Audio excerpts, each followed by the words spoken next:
Es una oportunidad para transformar y empoderar a las mujeres de todos los entornos y reconocer a las personas activistas que trabajan sin descanso para y por los derechos de las mujeres y conseguir con esto un desarrollo de su pleno potencial. Con el lema Por un mundo digital inclusivo, innovación y tecnología para la igualdad de género, la Universidad Nacional Autónoma de México, la Facultad de Psicología, la División de Estudios Profesionales y esta Coordinación de Psicología Organizacional, a nombre de la maestra Erika Sousa Polín, jefa de la coordinación, damos la bienvenida a los psicólogos Carlos Santamaría y Rocío Barajas, quien leeré brevemente sus semblanzas y nos harán la presentación de la conferencia El aporte de las mujeres a los Objetivos de Desarrollo Sostenible 2030. El maestro Carlos Santamaría es licenciado en Psicología con un máster en Empresas Saludables y en Dirección General. Cuenta con un posgrado en Desarrollo Organizacional, Liderazgo y Mejora Continua. Cuenta con una sólida experiencia de más de 25 años en la implementación de sistemas de gestión de calidad, medio ambiente, seguridad y salud en el trabajo, responsabilidad social y sostenibilidad, desarrollo humano y mejora continua, en empresas transnacionales y nacionales. Quien desde hace 10 años vive en Querétaro, es director ejecutivo de Alcanza Mejora Continua. Es orador en temas de salud mental, salud, trabajo, resiliencia, mejora continua, desarrollo humano y responsabilidad social, cumplimiento e incluso cumplimiento legal mexicano. Por lo tanto, facilita procesos de aprendizaje en equipos de alto desempeño, calidad en servicios, resiliencia, bienestar y psicología positiva y mejora. Por parte de la coordinación le damos una cordial bienvenida. Y a su colega, la psicóloga Rocío Barajas, quien es psicóloga egresada de la FES Iztacala, también de la UNAM, con un máster en riesgos psicosociales y en ergonomía, con una sólida experiencia de más de 20 años en la administración del proceso de capacitación, responsabilidad social empresarial y desarrollo del espíritu empresarial mexicano en jóvenes en instituciones educativas de nivel medio superior y empresas transnacionales y nacionales. Desde hace 10 años es socia fundadora de Alcanza Mejora Continua e imparte talleres de administración, capacitación, prevención de factores de riesgo psicosociales, desarrollo humano y trabajo en equipo. Por lo tanto, esta coordinación a ambos le da la cordial bienvenida y agradecemos su conferencia con el título, de nuevo, el aporte de las mujeres a los Objetivos de Desarrollo Sostenible 2030. Sean bienvenidos. Muchas gracias. Muchas gracias. Voy a compartir pantalla.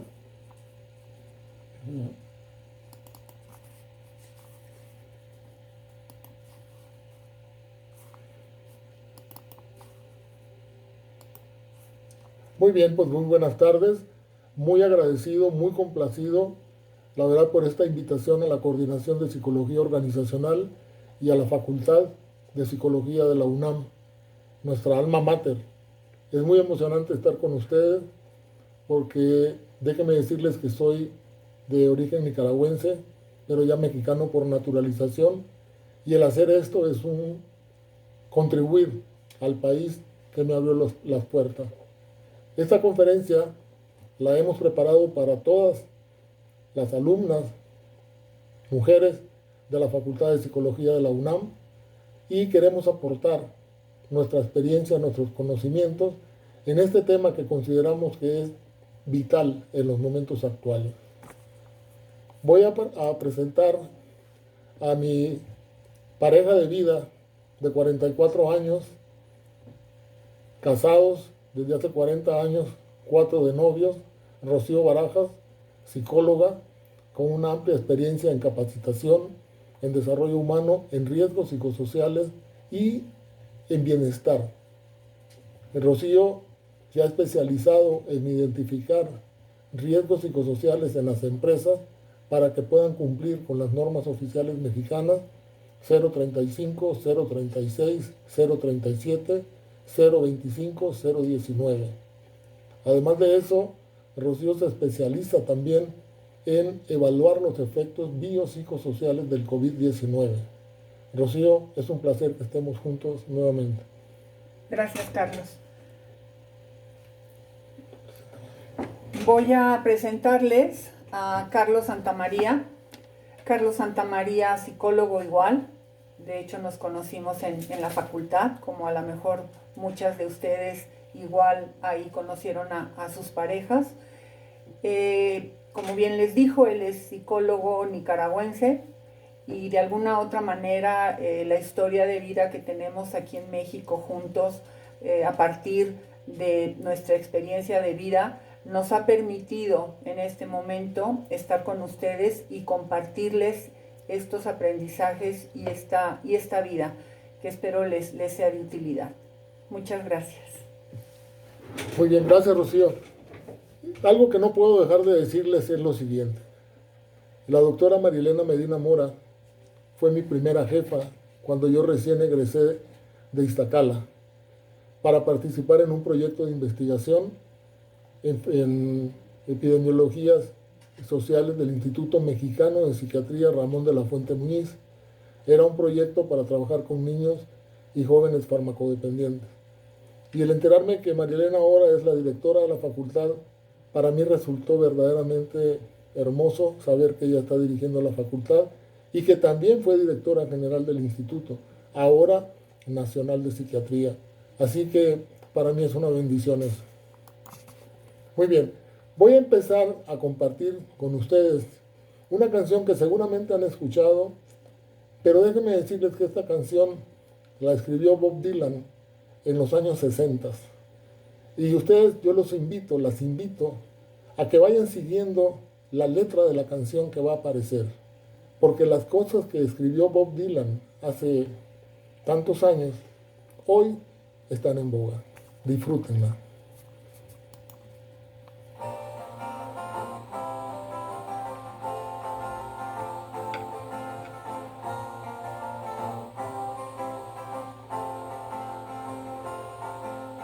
How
many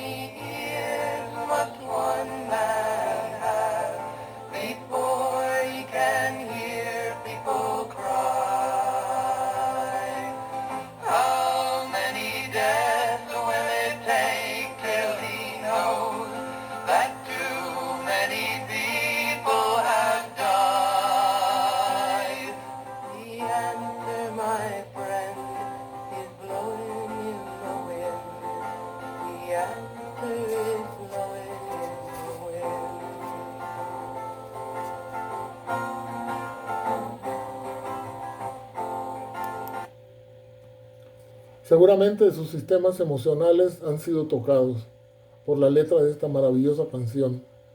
¿Y qué vamos a tratar en esta conferencia? Vamos a hablar de salud mental, pero con una mirada diferente. Porque la salud mental, si bien es un tema que hoy ha cobrado más vigencia, tenemos que verla de una manera diferente. Y esa manera diferente es la que vamos a tratar de desarrollar en esta conferencia. Vamos a hablar del rol de la psicología en la salud mental y los objetivos de desarrollo sostenible. Y también no podemos dejar de hablar del rol del psicólogo o la psicóloga en el aporte a los objetivos de desarrollo sostenible. ¿Qué está esperando el mercado mexicano del psicólogo, de la psicóloga? Y el rol de la mujer en el empoderamiento de las nuevas generaciones. Ahí hay un compromiso ya implícito. Y vamos a tener las conclusiones. De manera que yo las invito, colegas, a que vayan tomando notas, vayan haciendo todas las preguntas para que al final de la conferencia podamos conversar acerca de ellas.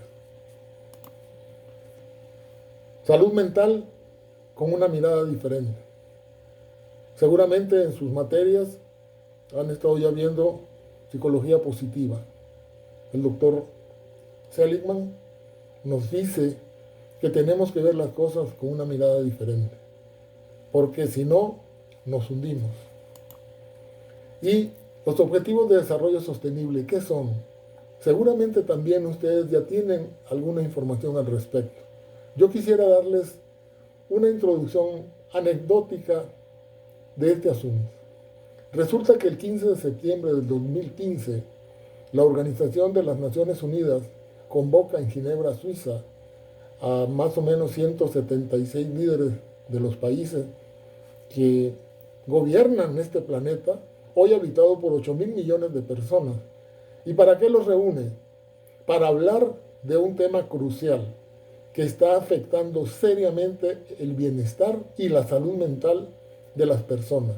Obviamente ahí no se iba a hablar de salud mental, ahí se iba a hablar del cambio climático y generar un compromiso colectivo, global. Ahí nace esto.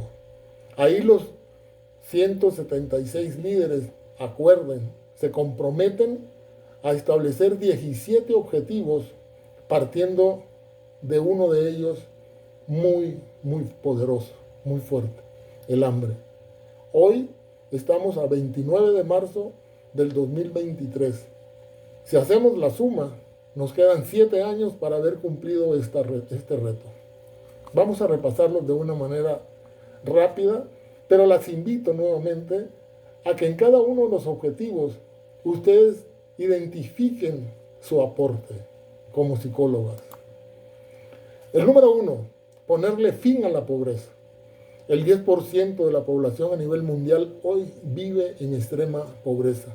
Estamos hablando de más de 733 millones de personas. El número 2, hambre cero, acabar con el hambre. Preguntémonos, cada uno de nosotros, qué se está haciendo en el mundo y qué se está haciendo en México al respecto. El número 3, que tiene que ver mucho con el tema de esta conferencia, garantizar una vida sana y promover el bienestar, la salud infantil y la salud materna. ¿Para qué estudia un psicólogo o una psicóloga psicología? Si no es para promover y garantizar el bienestar y la salud mental. El objetivo número 4, educación de calidad. Esos niños, esos jóvenes adolescentes en el mundo, en México, en nuestro México querido, ¿cómo es la educación? Tenemos que educar de una manera que se desarrollen habilidades, competencias que les permitan a los niños y a los jóvenes poder encarar el tipo de mundo que tenemos. El número 5, igualdad de género. Este viene al caso de la celebración del Día Internacional de la Mujer. Derecho humano, libertad para tomar decisiones, brecha salarial entre hombres y mujeres. Hoy es verdaderamente agradable para mí como hombre saber que las mujeres hoy están ocupando puestos altos en empresas transnacionales y cada vez son más las mujeres que se suman a eso. Ahí hay mucho que hacer. El objetivo 6, agua limpia y saneamiento. Un reto por demás. Ya no digamos en la Ciudad de México, en Querétaro, donde nosotros estamos por primera vez, aunque tenemos 11 años aquí, ya se habla de bombardear las nubes. ¿Qué pasa en Monterrey? El objetivo número 7, energía asequible y no contaminante. Las famosas energías limpias. Hay que dejar y pensar muy seriamente en esto. Se los dejo ahí, piénsenlo. Tratado de libre comercio con México, con Estados Unidos, Canadá y México. La energía limpia es un tema. El 8, trabajo decente y crecimiento económico. La tasa de desempleo en el mundo cada vez es mayor y en México también.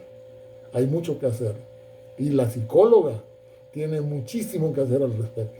Porque tenemos que crear las condiciones favorables en los ambientes de trabajo que permitan a las personas tener bienestar para que puedan ser productivas. Objetivo 9, industria, innovación e infraestructura. Tenemos que pugnar, tenemos que promover que en nuestra facultad, psicología, la innovación y la creatividad sea una materia verdaderamente necesaria e importante, porque el psicólogo tiene que ser creativo. El 96.5% de la población a nivel mundial tiene cobertura de red, como mínimo de 2 gigabytes. El objetivo 10, reducción de las desigualdades. La pandemia vino a ocasionar lo que todos ya sabemos. Vamos a tomar eso más adelante. El objetivo 11, ciudades y comunidades sostenibles. Cada vez tenemos que ir creando esas ciudades que sean más amigables, más inclusivas. La rápida urbanización trae consigo la atención al agua potable, las aguas residuales y la salud pública y los servicios. Miremos qué pasa en el Ajusco, miremos qué pasa en la alcaldía Álvaro Obregón, en Iztapalapa. ¿Qué sucede? Estamos hablando de la Ciudad de México, pero volteemos a ver el resto de los estados de este país, cómo está en este terreno. Objetivo 12, producción y consumo responsables. Dependen del uso del medio ambiente natural y de los recursos. Hacer más y mejor con menos. Preguntémonos, colegas, ¿habrá cabida para nosotros ahí? Yo creo que sí. El objetivo 13, acción por el clima. Voy a mencionar algo. Hoy, el cambio climático, por un reporte de la semana pasada de la directora encargada, responsable de evaluar los efectos del cambio climático, ha señalado nuevamente a los líderes de la Organización de las Naciones Unidas un alerta. Y esa alerta es que el cambio climático está afectando seriamente la salud mental. 14, vidas submarinas. Está de más hablar de qué pasa en los océanos, los mares, los recursos marítimos. Cancún, ¿qué sucede en nuestro bello estado de Quintana Roo? El objetivo 15, vida de ecosistemas terrestres. Estamos acabando con eso. ¿Habrá trabajo para el psicólogo ahí? ¿Para la psicóloga ahí? ¿Qué significa generar ambientes amigables en ecosistemas que permitan el desarrollo sano y de bienestar de las personas? El objetivo 16, paz, justicia e instituciones sólidas. Esto da para hablar muchísimas horas, porque estamos hablando de promover sociedades justas, pacíficas e inclusivas, pero no nada más a nivel mundial. Cuando nosotros prendemos la radio, la televisión, lo primero que escuchamos es lo contrario a ese objetivo. Eso requiere de nosotros un compromiso muy, muy fuerte. Y en la familia debe de empezarse a crear esas sociedades justas, pacíficas e inclusivas. Y miren el objetivo 17, el último. Para que un programa de desarrollo se cumpla satisfactoriamente, es necesario establecer asociaciones inclusivas.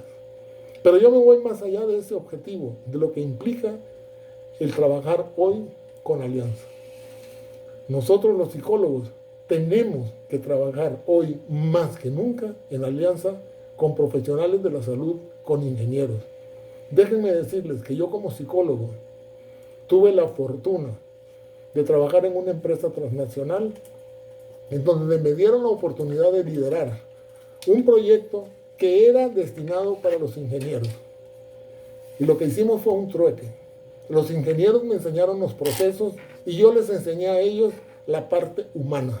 No quiere decir que ellos no lo entendían, pero el ingeniero es del dato, de lo que se ve, de lo que se mide, de lo que se controla y de lo que se mejora. ¿Y la gente qué? El sentimiento y la emoción de las personas qué.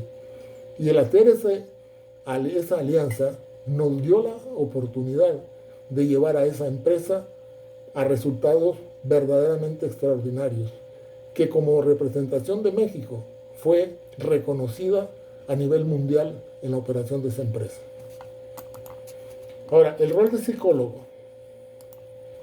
en el aporte al objetivo de desarrollo sostenible. Estamos hablando de algo verdaderamente impactante. Yo las invito a que reflexionen seriamente en este rol. A las personas que ya van a egresar, a las personas que están en primero, segundo, tercero, cuarto, quinto semestre, apunten, porque tienen o tenemos la mejor oportunidad que nunca se nos había presentado. Les comparto. Hace 4 años, hace 3 años, un muy amigo mío de Nicaragua, que se desarrolló en los Estados Unidos, epidemiólogo, con maestría y doctorado, era mi fuente de la pandemia. Y él me dijo: Carlos, te puedo asegurar que tú vas a tener muchísimo trabajo ahora. Eso no quiere decir que hoy yo sea millonario, no. Pero me estoy dando cuenta que lo que a nosotros nos preparan, nos enseñan, nos generan esas habilidades, esos conocimientos en las aulas, hoy se está requiriendo en los centros de trabajo, en las sociedades, en las comunidades. Ahí nos están llamando. Ahí está nuestro símbolo de la psicología. Pero ¿cuál es el rol? El rol está en la familia, el rol está en la escuela, el rol está en la interacción con ese medio ambiente, con ese México que hoy está clamando. Ese México que está estableciendo y ya tiene instituciones sólidas, pero que requieren un análisis por parte del psicólogo y de la psicóloga para poder apuntalar más bienestar que hoy se requiere más que nunca.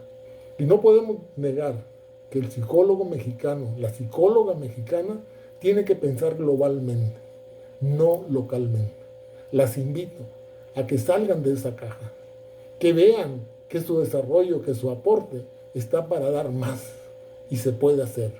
Y por último, trabajar con lo que hoy trabajamos. Uno de los beneficios de la pandemia es que podemos hacer esto que hoy estamos haciendo. ¿Quién nos iba a decir a nosotros en los 2018, 2017 que íbamos a tener reuniones por Zoom? Y hoy es el día a día. Estamos metidos con la tecnología. No le temamos a la tecnología. Rocío. Hola, muy buenas tardes, colegas.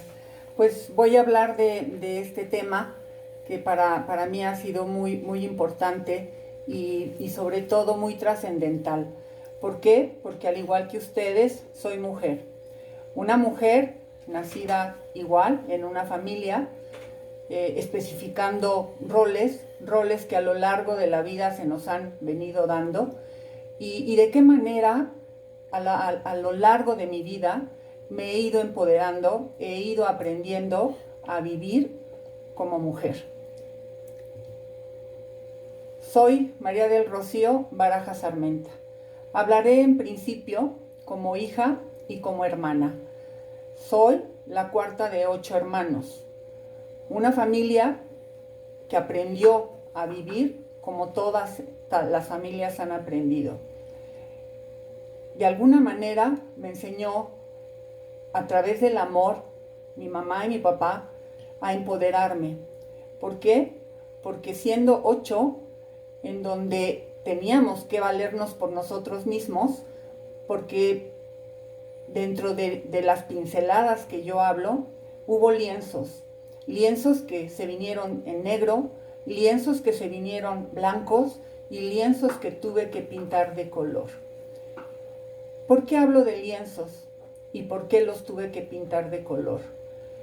A la edad de 9 años, en 1968, ustedes lo recordarán ahora, un 2 de octubre, hablaron a la escuela donde nosotros estudiábamos, ahí habíamos 5 de mis hermanos, y de repente hablan a la escuela y le hablan a mi mamá diciéndole que tiene que pasar por sus hijos porque algo estaba sucediendo en la ciudad y no sabían si iba a detenerse o qué iba a pasar.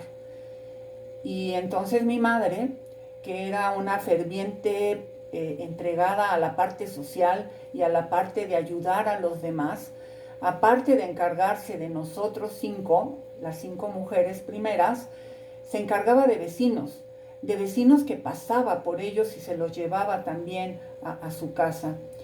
Y ese día, ese 2 de octubre, por alguna razón, yo no salí. Mi madre se llevó a 4 de mis hermanas y a 2 vecinitos más y yo me quedo. Con 9 años, sin saber qué hacer, salgo de la escuela y al sentirme desprotegida, sola, sin saber qué hacer, pues vino mi primera pincelada de color, mi primer empoderamiento. ¿Qué hice? Yo tenía un objetivo, yo sabía que tenía que llegar a mi casa. No sabía cómo, pero yo tenía que llegar a mi casa. Y lo único que hice fue caminar. Y caminar de acuerdo a la ruta que había vivido durante años para llegar a mi casa. En el caminar me encontré con una niña más o menos de mi edad, que angustiada me dijo, ¿a dónde vas? ¿Y a dónde vas tan sola? Y yo le contesté, pues a mi casa, tengo que llegar a mi casa. Y entonces ella me dice, oye, ¿no te da miedo? Pues no, porque no me puedo quedar aquí, tengo que llegar a mi casa. Ahí entonces me empoderé, caminé y caminé, no recuerdo ahorita ni cuántos kilómetros fueron, pero bueno, a mitad de camino, mi madre me recoge, me encuentra y me pide perdón. Y yo creo que no le tengo que perdonar, al contrario, le tengo que agradecer que me enseñó a fortalecerme, a mirar siempre al frente y luchar por ese objetivo. Pero ¿quién iba a decirnos que al año siguiente, con escasos 10 años, mi madre sufre de epilepsia? Una epilepsia generada por un cáncer, un tumor cerebral que había que extirpar. Y pues bueno, mis papás siempre nos enseñaron desde muy chiquitas que la parte de la igualdad de género se gestaba desde casa. Ustedes no sabrán, seguramente son muy jóvenes, pero en mi época nos acostumbraban a vestirnos a todas por igual y a todas nos almidonaban los vestidos, nos ponían unos moños hermosos en la cabeza, se boleaban los zapatos que en aquel entonces eran picudos y blancos y calcetitas dobladas con un holán hacia abajo. Y lo que aprendimos en ese momento con mis papás fue, mi papá llegando de trabajar, se ponía con mi mamá a planchar, a almidonar esos vestidos. Mi papá compartió el cocinar, el regar, el cuidar plantas, el cuidar a la mascota y aparte salir a trabajar, porque era un proveedor, porque era el rol que tenía que jugar. Y mi madre, por otro lado, pues el rol que estaba jugando era el de tener y el proveer todo para que en la casa no faltara nada. Y entonces junto con mi papá también trabajaba, como ahora también lo hacen muchas mamás, tienen un doble trabajo. ¿En qué sentido? Ya están vendiendo, ya están dando asesorías, ya están realizando alguna actividad económica de manera informal. ¿Pero para qué? Para generar también una economía familiar. Y eso nos lo enseñaron. Y nos lo enseñaron a través del amor. Entonces, cuando mi mami tiene este padecimiento, pues todas nos encontrábamos, imagínate, nos llevamos un año, un mes todas. Si yo tenía 9, la de arriba tenía 10, 11 y 12. Y hacia abajo eran 8, 7 y mis hermanos de 5, ¿no? Porque ahí se llevaban 2 años. Y en ese momento, uno de mis hijos, platicándoles precisamente de este tema, Carlos, mi hijo mayor, me dijo: ma, es que ustedes desde muy chiquitas hicieron sororidad. Y efectivamente, nosotros hicimos equipo. Nosotros como mujeres nos asignaron un rol, una actividad. Mi hermana mayor nos peinaba y organizaba a los demás hermanos. Mi segunda hermana nos cocinaba. Yo tenía que planchar. O sea, todos hicimos una actividad dentro de casa. La última foto, recientemente, estamos ya 7, desafortunadamente una de ellas falleció de cáncer, que fue otro aprendizaje más de vida, otro lienzo de vida que tuve que pintar de color. Otro rol que todos hemos vivido como amiga y como esposa. Como amiga, ahí ustedes pueden ver, es un globo aerostático por atrás y estoy con una de mis mejores amigas. Carlos les comentó que tenemos 10 años en Querétaro y al primer año me da cáncer. Un cáncer que yo dije no me puede detener. Y me empoderé, me volví a empoderar.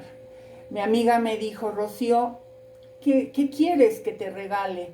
No porque no iba a seguir viviendo, sino porque ella me decía: ¿qué es lo que más te gustaría tener que nunca has hecho o que nunca has tenido? Y yo le dije: oye, volar en un globo aerostático. Y lo logré, me lo regaló. Y pues bueno, les comentaba que al subirnos al globo, pues nos fuimos, estábamos en Tequisquiapan, y de alguna otra manera, cuando ya estábamos arriba, la persona que dirigía el globo lo vimos muy nervioso porque no sabíamos qué pasaba, y él dijo: es que estoy perdiendo la línea, el foco para poder bajarlas. No sé dónde tengo que bajar, aterrizar. Y entonces dijo: bueno, vamos a buscar un lugar. Después de media hora, ya nos estábamos preocupando por la preocupación de él. Y dijimos: esto va a salir bien. Yo lo disfruté de maravilla. Y pues bueno, mi cáncer me ayudó a entender que la vida debe de seguir positivamente y que uno puede salir de las circunstancias si te fijas un objetivo, si realizas actividades de alguna otra manera de fortaleza. ¿Por qué? Porque mi hijo me dijo: ma, que Dios te acompañe. Y le dije: ahorita regreso, cuando entré a la sala de operación, y vamos a combatir esta enfermedad. Y pues sí, aquí me tienen, después de casi 8 años, ya estoy nuevamente aquí, activa, con Carlos. Ahí me ven, hemos pasado por muchos lienzos de vida, nos hemos ido empoderando con cada una de ellas. Estoy con la mascota. Viví con Carlos una situación muy difícil. A él en el 92 le detectan una bipolaridad. Un padecimiento que tenía 6 meses de llanto, 2 meses activo, 6 meses sin querer comer, y así desde 1992. Y entonces volví a aprender a cómo sí se puede vivir, cómo sí a través del aprendizaje, a través de las fortalezas, a través del amor, podemos nosotros empoderarnos y salir adelante. Y la última parte, y no menos importante, el ser madre. El ser madre me ha permitido a mí tener la plenitud como mujer. Para mí ha sido lo más bello de esta vida, y sufrí cuando estuve embarazada de Carlos, de una desigualdad. En mi trabajo, en lugar de darme la incapacidad por maternidad, me dieron una carta de renuncia, la cual no quise firmar. Y no firmé, porque estaban en contra de mis derechos como mujer, como madre. Y entonces otra vez me volví a empoderar. ¿Y cómo lo hice? Fui con el director general del banco. Me atendió, por supuesto, no fue fácil, después de casi una semana de estar yendo todos los días porque él me tenía que recibir. Y cuando me recibió me dijo, ¿qué te trae por aquí? Pues esta carta, señor, que yo no he querido firmar, porque en lugar de apoyarme y de darme la oportunidad de ver a mi hijo nacer, estoy aquí esperando a verlo a usted para que me den una respuesta.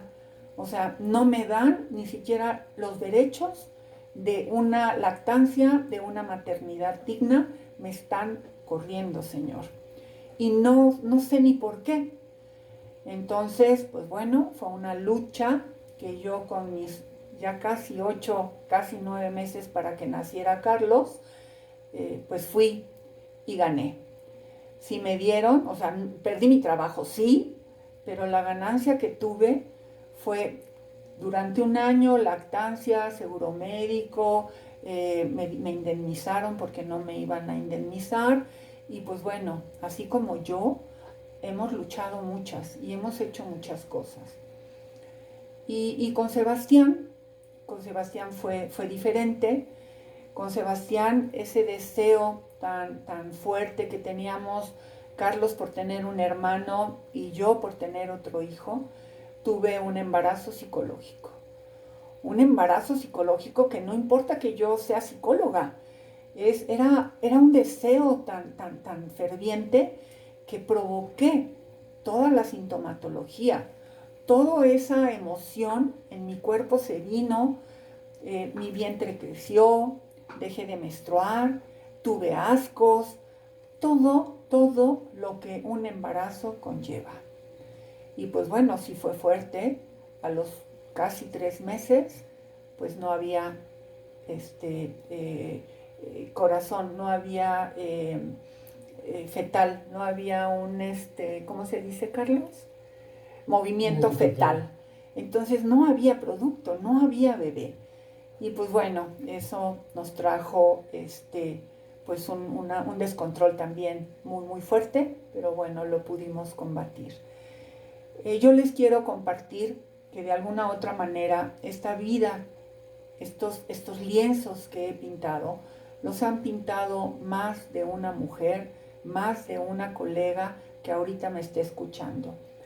Y les quiero decir que en mi vida, hasta ahora hace un año, tomé una terapia siendo psicóloga. ¿Por qué?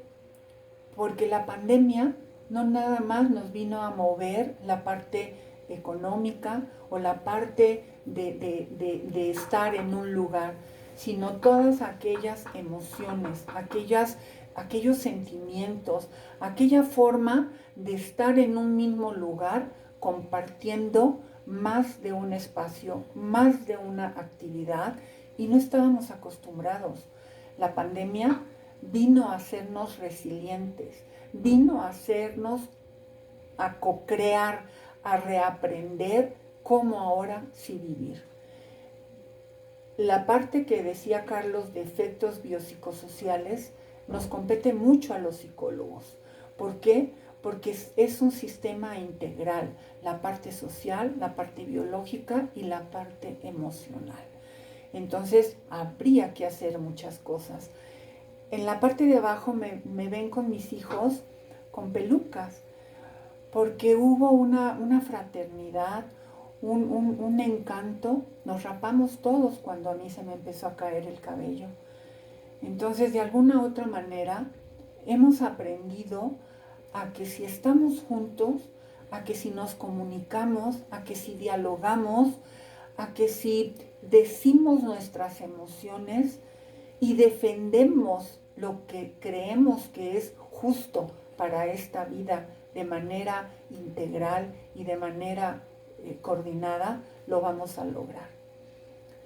Les quiero compartir que mis 2 hijos son homosexuales y han sido unos hijos maravillosos, porque Carlos y yo, a través del amor, digo, no fue fácil, porque no es fácil cuando te dicen su preferencia, y más cuando no te das cuenta de lo que está sucediendo.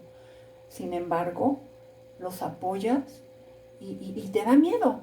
Te da miedo no por ti, sino por una sociedad que no está acostumbrada, a pesar de que ya es algo y ha sido siempre natural.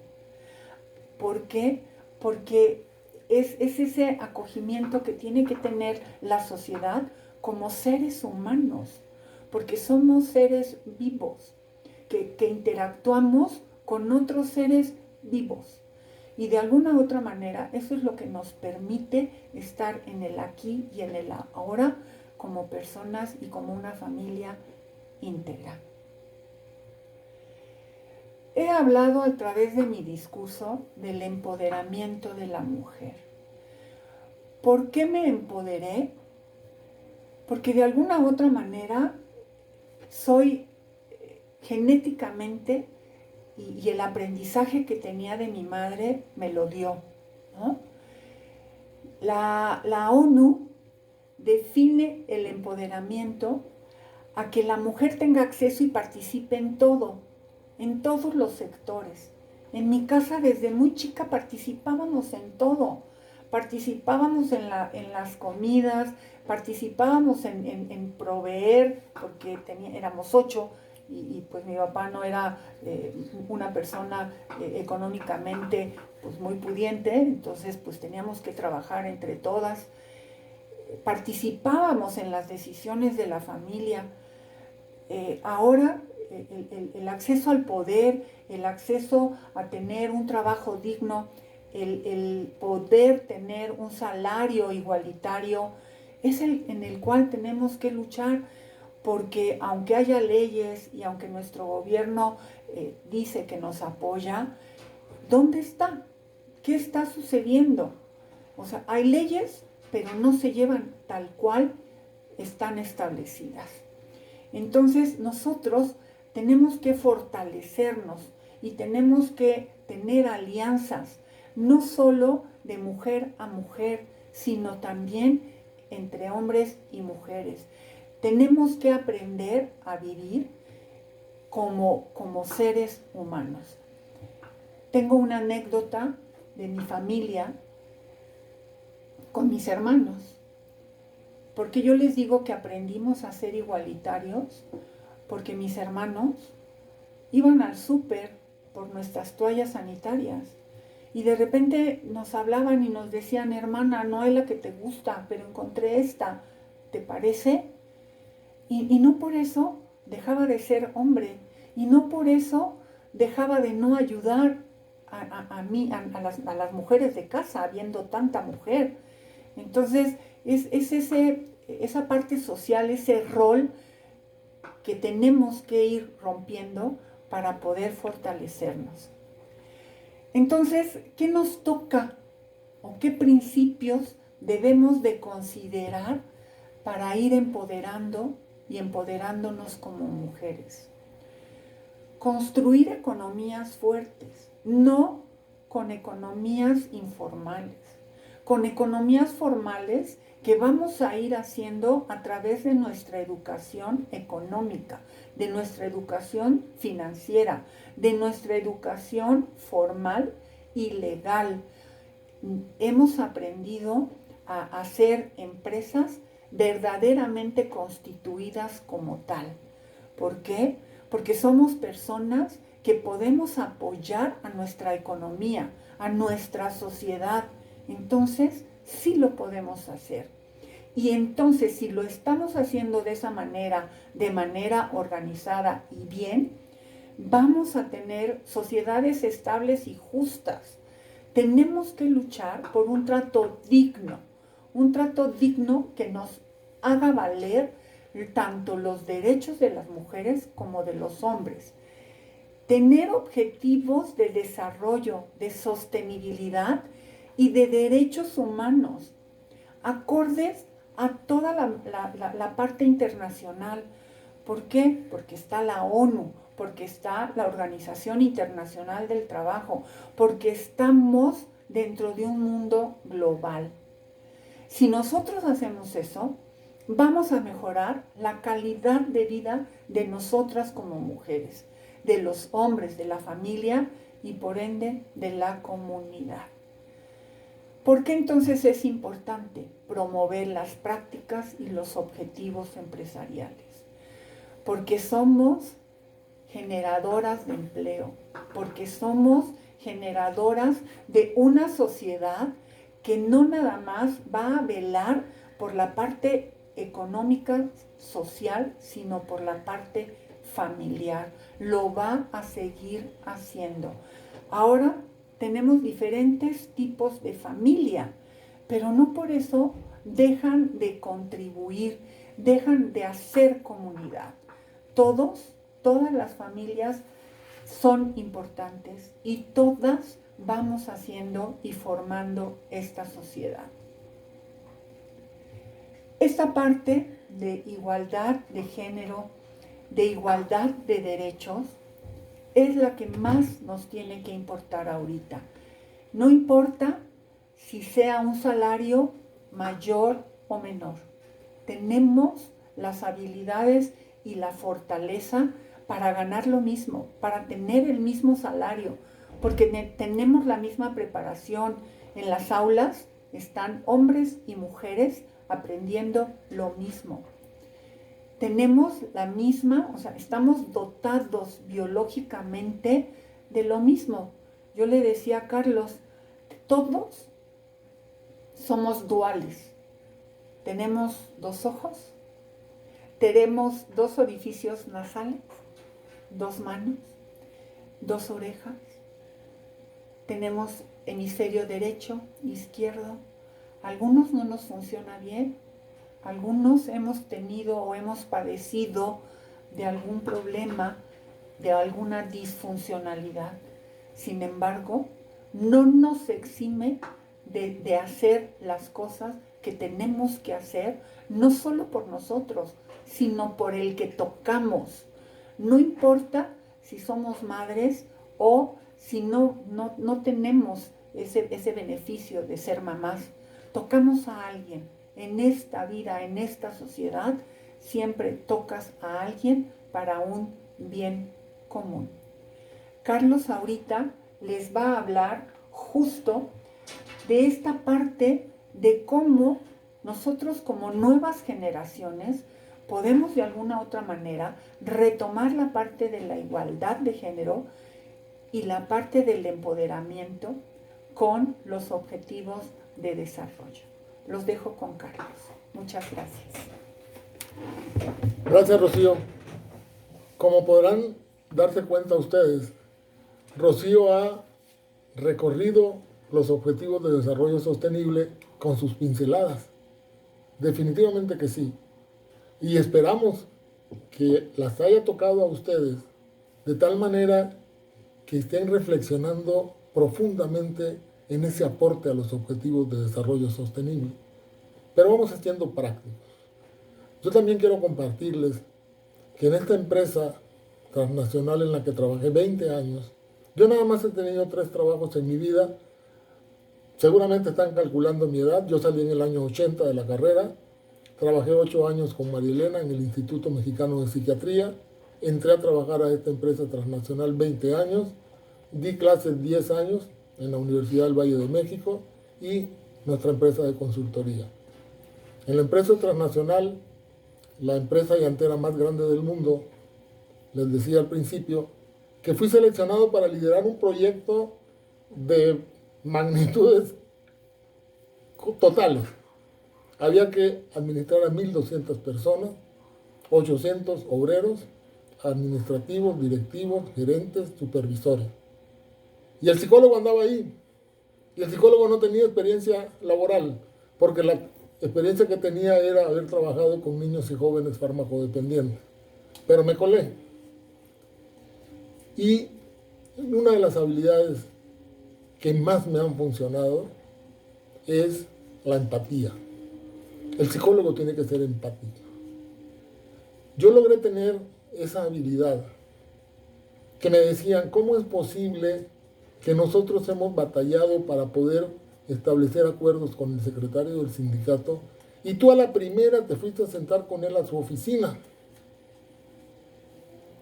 Yo simplemente pedí una cita y el señor me la dio.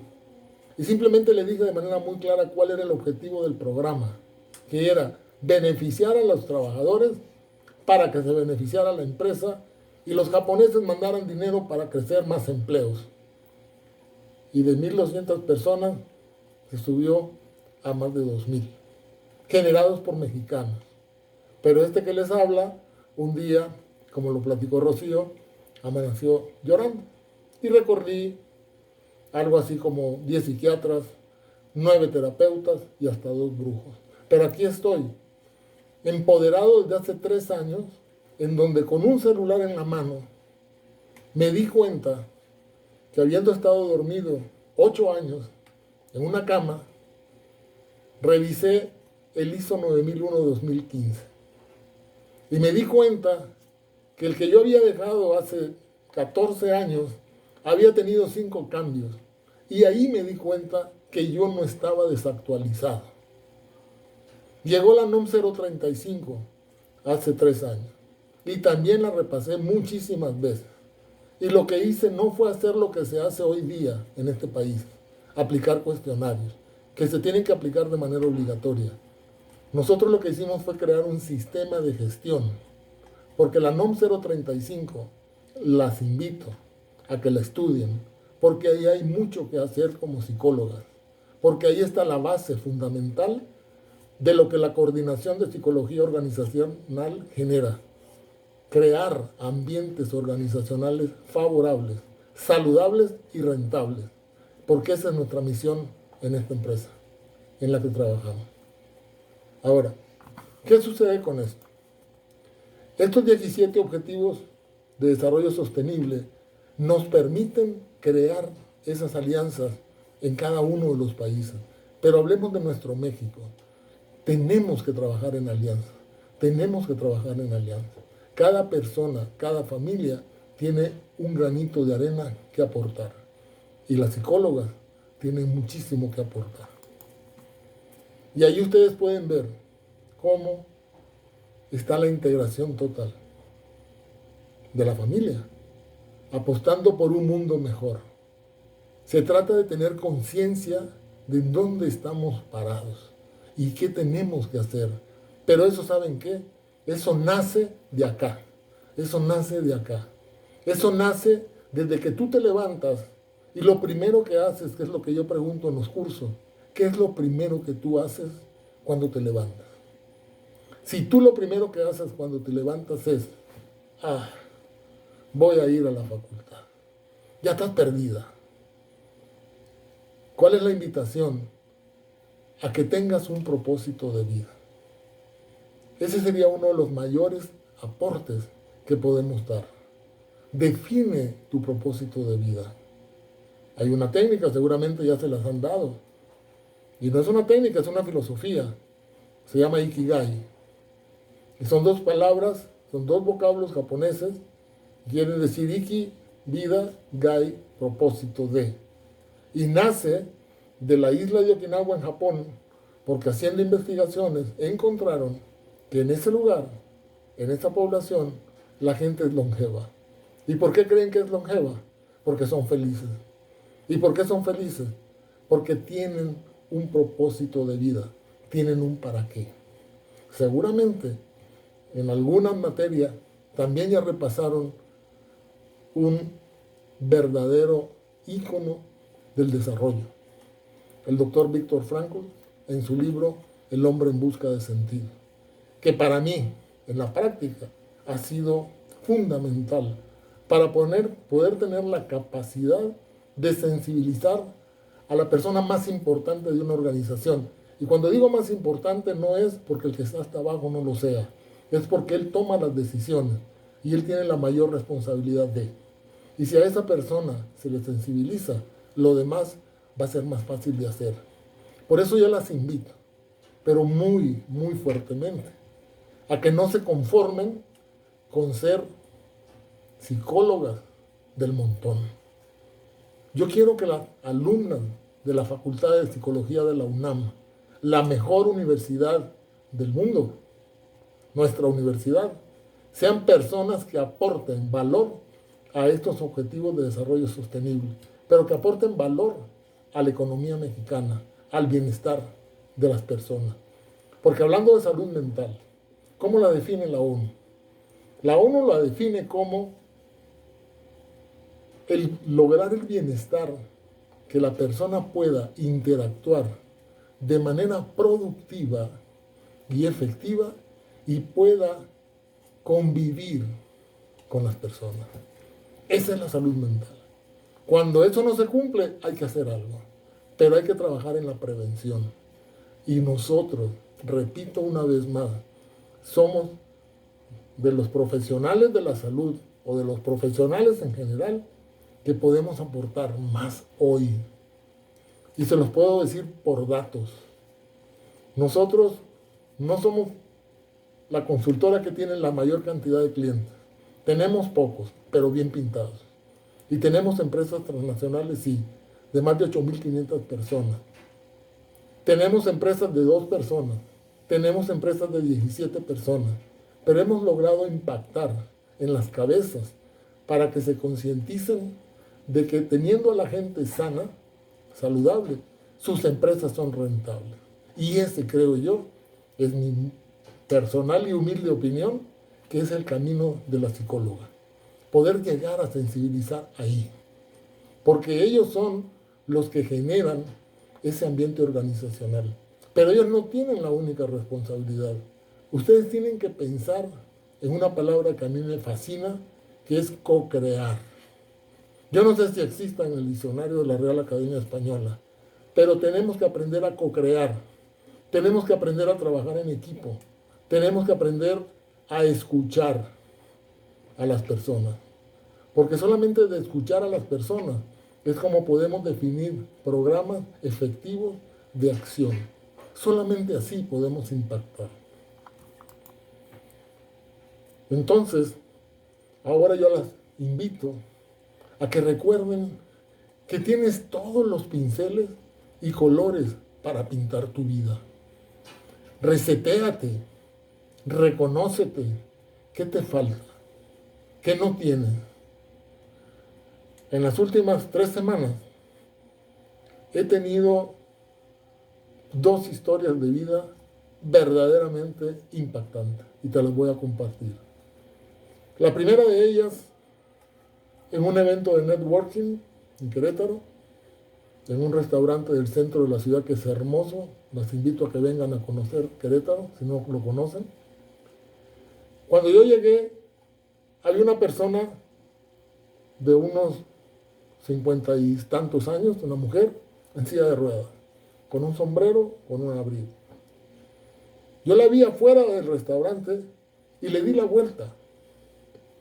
Y hasta que estaba sentado en el salón donde iba a ser la sesión de networking, ¿cuál va siendo mi sorpresa? Que la señora llegó en su silla de ruedas. Me entró el sentimiento de culpa. Y le fui a pedir una disculpa. Esa persona nació con parálisis cerebral. Pero esa persona nos dio una lección de vida a todos los que estábamos allí. ¿Qué hizo esta persona? Fíjate nada más lo que hizo.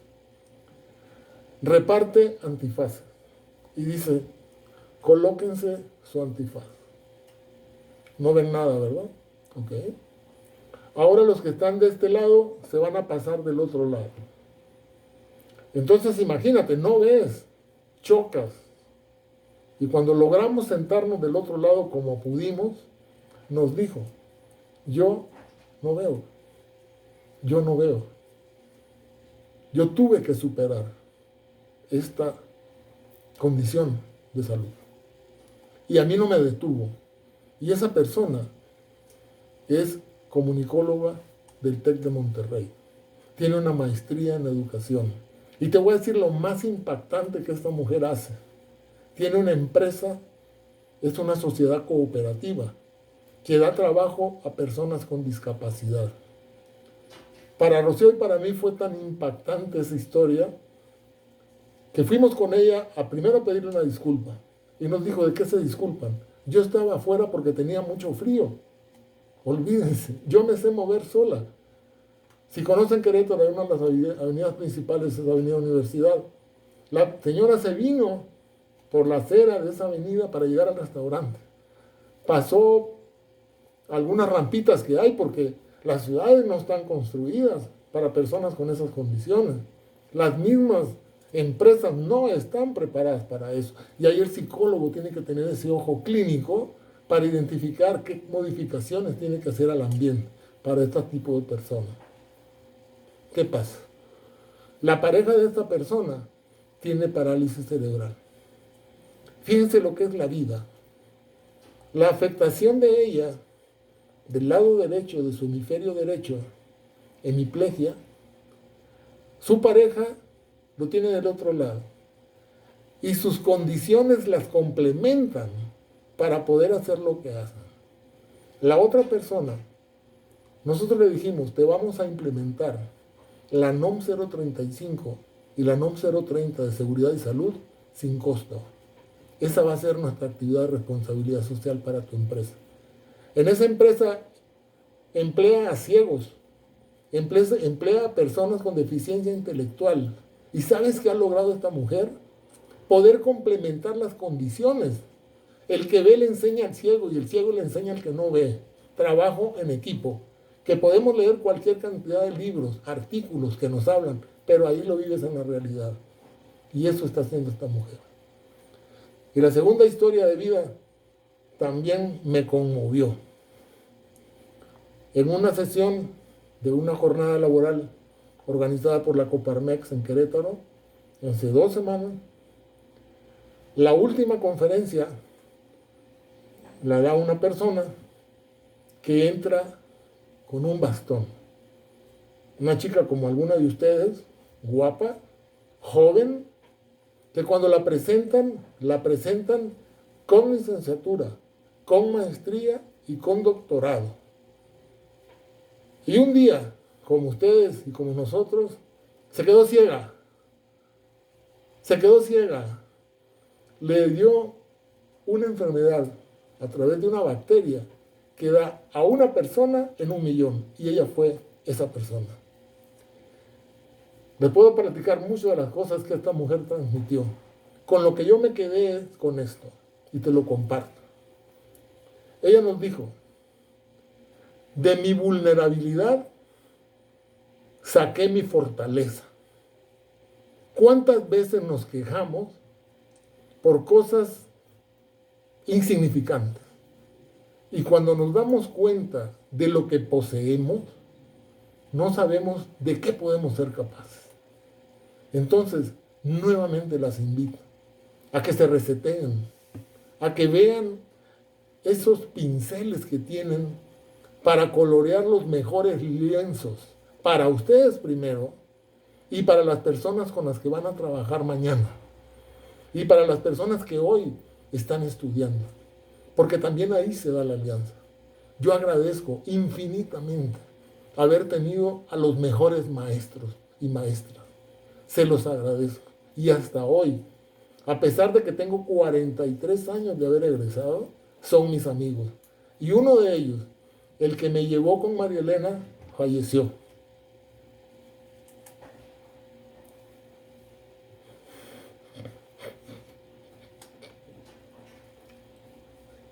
La facultad tiene maestros y maestras de valía. Yo no sé si en esta conferencia esté uno de ellos. Gran maestro, el doctor Jaime Grados, de Psicología del Trabajo. Diseñador de la famosa herramienta de frases incompletas que los psicólogos aplicamos en las áreas de recursos humanos. Yo los invito a que la apliquen, pero que vean más allá de. El doctor Grados ha desarrollado generaciones. El doctor Darbelio Castaño fue mi maestro en el Diplomado de Desarrollo Organizacional, que en paz descanse. O sea, la vida me ha puesto a las mejores y a los mejores. Y eso hay que aprovecharlo, para beneficio de los que vienen atrás. Por eso a mí me encanta poder hablar con las y los profesionales, mis colegas, y de otras profesiones que van a egresar. Y decirles, el mundo afuera no es como te lo pintan en las aulas. No lo es. Tienes que ser humilde. Tienes que ser humilde. Porque chocas. Y ese choque te puede provocar frustración. Y tienes que aprender a ser resiliente. Porque el mundo afuera está complejo. Pero el mundo afuera es para los que podemos salir adelante. Y los que tenemos el ímpetu de cambiarlo. Y ese es el mejor mensaje que yo les quiero dejar. Ahora vamos a entrar a esta parte de sus preguntas. Y la maestra me va a ayudar en todos estos minutos que faltan para que conversemos, para que se dejen venir con sus preguntas, con sus dudas, y las cosas que no podamos o no sepamos responder, les prometemos que mañana tendrán su respuesta a través de la coordinación. Voy a dejar de compartir.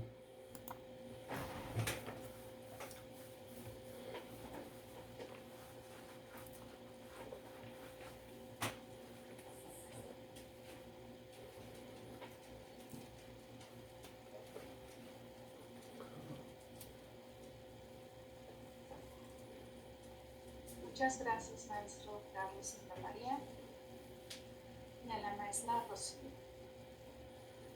Tenemos dos comentarios con respecto a agradecimiento por la ponencia por parte de Luis García. Menciona en el chat, excelente programa y que muchas felicidades. Y Ernesto San Juan también menciona muchísimas gracias. Andaba ahorita escuchando toda esta ponencia. Me gustaría que les pudiesen compartir por parte de todo el trabajo que ustedes han realizado, ¿qué consejos le darían a nuestros alumnos que están justamente por egresar para poder conseguir su primer empleo? ¿Quieres contestar? Esta pregunta es muy interesante porque siempre hemos luchado los psicólogos de la UNAM con un mito que difícilmente hemos roto. ¿Por qué hemos? A mí me sucedió. Cuando salí de la carrera en 1981, mi ilusión era trabajar en un banco. No saben a cuántos bancos fui. Y venía con mi currículum, claro que no traía experiencia más que la práctica profesional, que era la parte social, educativa, clínica, etcétera, ¿no? Y toqué puertas y no me recibieron. Pero ¿cuál fue el motivo por el cual yo me quedé en Multibanco Mercantil de México, que les platiqué después de 2 años me corren? Y como me corren, se los dije. Bueno, perdón, después de 4 años. Lo que les puedo decir, lo que me ayudó, es la parte metodológica de la carrera. Esa parte metodológica en donde aprendes a definir un objetivo, una hipótesis, a evaluar, a analizar, a ver resultados. Esa parte de la psicología, la metodología de la investigación me ayudó muchísimo. Di por primera vez un curso de capacitación a gente del banco que me evaluó y preparé todo. Preparé metodológicamente mi curso de capacitación y eso bastó para que a mí me contrataran. Entonces, ¿a qué es lo que voy? Tienes que, pues, aprender a realizar tus actividades académicas para la vida, no para cumplir con una calificación. Tienes que aprender a leer y no leer por repetir un texto, sino que tenga comprensión. Tienes que tener otro idioma, lo tienes que tener. Tienes que tener las habilidades y la empatía para ponerte en el zapato del otro. Poder tener esa visión de empresario, de negociador, no quedarte nada más con la parte del psicólogo, ser multidisciplinario, estar siempre leyendo la parte de la actualidad, no solo de México, sino del mundo. O sea, es prepararte realmente para la vida. Pero yo creo que Carlos tiene también algo que decirles. Sí, con mucho gusto. La primera responsabilidad que yo tuve en esta empresa transnacional fue justamente en reclutamiento y selección. Y egresado de Iztacala, de los que se acuerdan de Iztacala, ahí no nos enseñaron a aplicar pruebas. Y ese fue un reclamo de mi lado. Porque era lo primero que te preguntaban como psicólogo, ¿sabes aplicar pruebas? Sí. A ver, pásale para ver si eres bueno. Pero yo les decía no. Entonces me decían no puedes. Y más siendo extranjero. Pero me colé. ¿Y qué sucede? ¿Cómo entrevistaba yo? Identificando las habilidades de la persona, la experiencia de la persona, cómo se desenvolvía la persona. Pero antes, yo tenía muy claro el objetivo de la posición que la persona que andábamos buscando. Porque yo le estaba vendiendo al que venía a pedir trabajo a la empresa. Y el otro también, o la otra, iba a dar su mejor cara, obviamente. Y esa es una recomendación.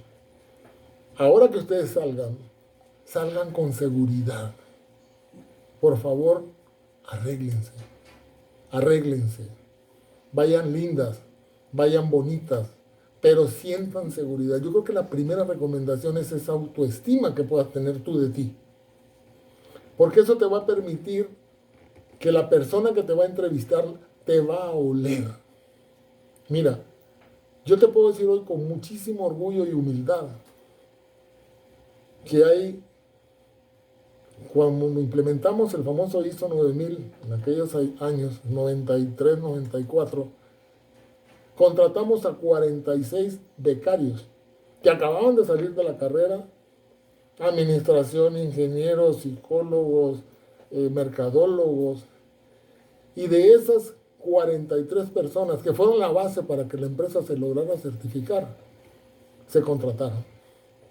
Y yo te puedo decir que hay de ellos y de ellas, una de ellas hoy es la jefa de sistemas de calidad de esa empresa transnacional. Una mujer, una empresa que fabrica más de 30,000 llantas diarias, y ella está ahí. Los directores comerciales de las marcas llanteras que pueden reconocer salieron de ahí, fueron becarios. ¿Qué te quiero decir con esto? Que hoy el mercado, ¿qué es lo que está pidiendo? Seguridad, número uno. Empatía. Que sepas expresarte. Pero otra vez, el que te sepas expresar tiene que ver con tu nivel de seguridad que tienes. Y obviamente tienes que estar preparada, como dijo Rocía. Tienes que ser global. Y ya no te voy a decir que manejes internet, que manejes los Office y que manejes todo eso, porque eso ya si no lo tienes, no entra. Definitivamente no entra. Y ese es un hándicap. Esa es una desventaja. Pero lo principal es esa habilidad que tú tienes de venderte. ¿Y sabes qué es lo que uno busca? Lo que nosotros vemos que nuestros clientes buscan. Una persona segura, audaz, que diga, sí le entro, sí puedo. Dame a mí el reto, te lo voy a demostrar. Y si tienes dudas todavía, te aseguro que hay maestras y maestros en tu facultad que te pueden ayudar todavía. Reconócete que te falta. Habla con tu tutor. Si las tutorías no son para ir a platicar y pasar la materia, la tutoría real ahora, yo te la puedo decir ya de este lado, es para que esa maestra, ese maestro, te preparen. Pregúntales, maestra, ¿qué tengo que hacer afuera? Ayúdame. Porque eso es lo que se está requiriendo afuera. ¿Ok? Muchísimas gracias. Y por último, ¿qué consideran que podemos hacer las mujeres para construir la sororidad en las organizaciones desde el área del talento? Uy, muchísimo, muchísimo. ¿Por qué creen ustedes que empieza a haber una tendencia? Fíjense en eso, y la voy a picar. Hay una tendencia hoy de que las mujeres están ocupando los puestos más altos en las organizaciones. ¿Por qué creen que sea? Piénsenlo, yo te lo voy a decir. Porque la mujer es muy responsable, la mujer es muy ordenada, la mujer es muy sistemática, la mujer tiene habilidades que los hombres a veces no tenemos tan bien definidas. Y la mujer las tiene. Pero ¿por qué esas mujeres tienen esas posiciones hoy día? Por su seguridad. Te puedo decir que hace 3 semanas tuvimos el privilegio de conocer en Querétaro a 3 mujerones. Mujerones. La magistrada de la Suprema Corte de Justicia de Querétaro. Si ustedes lo hubieran escuchado hablar a esa señora, dicen, este Querétaro por eso está como está. Habló de equidad, habló de decir, aquí se hacen las cosas de acuerdo a derecho. Una mujer. Habló la secretaria del Trabajo del Estado. Mi función principal es que las empresas sean rentables, no irlas a asustar, no irlas a multar, no irlas a amenazar, es hacer equipo, es hacer alianza. Y habló la tercera mujer, que es la magistrada para los actos de violencia, no me acuerdo bien el título de la señora, pero jóvenes. La magistrada tendría o tiene no 50 años. Y la secretaria del Trabajo anda entre los 30 y tantos y 40 y tantos. Entonces, ustedes están muy jóvenes, tienen un mundo por delante. Un mundo. Y hay muchísimas empresas en este país que están ávidas de recibir a psicólogas egresadas de la UNAM. Quítense de la cabeza que la Ibero, que la Náhuac son las mejores. La egresada de la UNAM se da a quien vive con cualquier otra facultad, con cualquier otra universidad. Pero otra vez, si nosotros que trabajamos en las empresas y reforzamos mucho el concepto de pertenencia de los trabajadores, tú ten pertenencia de tu universidad. Tú habla con orgullo de tu universidad. Y el que está allá va a decir, si esta chica habla así de su universidad, va a hablar así de mi empresa. La quiero. Otra forma es ponernos en el zapato del otro. Por ejemplo, hay programas que nosotros implementamos como mujeres y a veces no nos ponemos a pensar como mujeres. Tenemos la experiencia de una compañera que estaba institucionalizando en las empresas la sala de lactancia.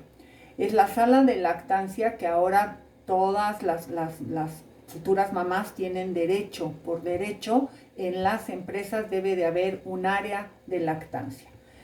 Ella dice, bueno, pues yo la establecí, la puse una mesa, puse un refrigerador, puse un sillón confortable, puse una luz cálida, puse una ventilación, o sea, el área tenía todas las condiciones de acuerdo a lo establecido en los estándares.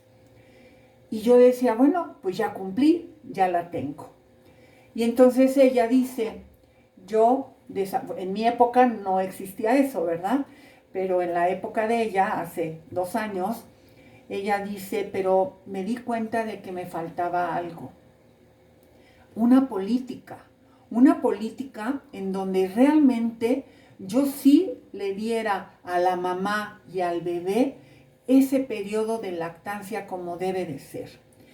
Entonces ella, pues se fue a la sala a amamantar a su recién bebé y decía, se sacaba la leche, la ponía en el refrigerador, ellos crean los tiraleches y les daban los tiraleches y ponían la leche en los refrigeradores para llevársela a casa y poder tener. Y dice, ¿cómo me he equivocado? Porque esa no era la solución. ¿Saben cuál fue la solución? El niño, el bebé, tiene libre consumo materno y mínimo cada 3 horas pide de comer. Cada 3 horas, a nosotros como mujeres, los senos se nos ponen impresionantes, porque el bebé, biológicamente, el cuerpo se prepara para amamantar. Y entonces, ¿qué resultaba? ¿Cuál fue la política que ahora estableció? Los niños se llevaban al centro de trabajo para amamantarlos. Libre consumo de leche materna. O sea, ahí viene esa parte de la que me hablabas, ¿no? Si era necesario establecer una política diferente y en esa empresa la establecieron, ¿no? Entonces es tener esa apertura y ponerse en el lugar del otro. Sí, algo más reforzando a las colegas que ya están a punto de salir. Seguramente o van a hacer prácticas o están en ese proceso. Esa es una magnífica oportunidad. Aprovechenla. No vayan a hacer la práctica para pasar la materia. No. Vayan a la empresa que les toque, sea una escuela, sea una empresa, sea una oficina del gobierno, la que sea, donde te den la oportunidad de aplicar lo que estás aprendiendo. Y ahí date a conocer. ¿Sabes cómo te das a conocer? Con responsabilidad, con disciplina y con calidad. Es facilísimo detectar a una persona que tenga esas 3 características. ¿Por qué? Porque es la que primero llega. Es la primera que pregunta. Es la primera que dice, yo quiero. Eso lo huele uno y dice, yo quiero gentes así. Aprovechenla, aprovechenla. Tengan cuidado. Porque afortunadamente hoy han cambiado las cosas. En la época en que nosotros implementamos el programa de becarios hace 40 años, era IBM. El director o el gerente, IBM, ¿por qué? Porque IBM a traer la torta, IBM a traer el refresco, IBM a pagar la tarjeta. Pero eso cambió. ¿Por qué? Porque les cambiamos las condiciones a los directivos. Me vas a demostrar que este muchacho o muchacha que tienes, la vas a desarrollar y le vas a desarrollar estas habilidades. Por eso tengan ojo clínico. Al centro de trabajo donde te manden o te toque, vigila quiénes son las personas, porque hay gente muy abusiva. Cacha al que te enseña. Hay mucha gente que le encanta enseñar. Agárrate a eso. ¿Contestamos tu pregunta? Sí, muchísimas gracias. Y sin duda nos han compartido sus experiencias y gratos consejos para las y los estudiantes. Agradecemos muchísimo esta grata conferencia que nos han compartido. Y bueno, les haremos llegar próximamente de manera electrónica las constancias emitidas por parte de esta coordinación en nombre de la maestra Erika Sousa Colín, la coordinadora de Psicología Organizacional y de la Facultad de Psicología. Agradecemos mucho a los ponentes Rocío Barajas y Carlos Santamaría por su participación en esta conferencia, El aporte de las mujeres a los objetivos de desarrollo sostenible en 2030. Agradecemos también muchísimo a todos aquellos que nos siguieron en la transmisión por el canal de YouTube de la Coordinación. Y bueno, pues los invitamos próximamente a nuestros eventos que estaremos promocionando de la Coordinación. Muchísimas gracias. Al contrario, muchas gracias a la Coordinación, a la facultad, a la universidad y a todas las personas que eligieron estar este tiempo acá con nosotros. Lucía. Sí, muchísimas gracias y seguimos en comunicación con ustedes.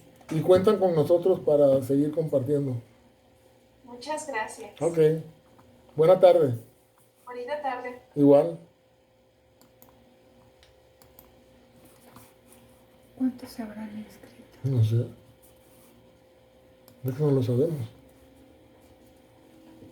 Bueno.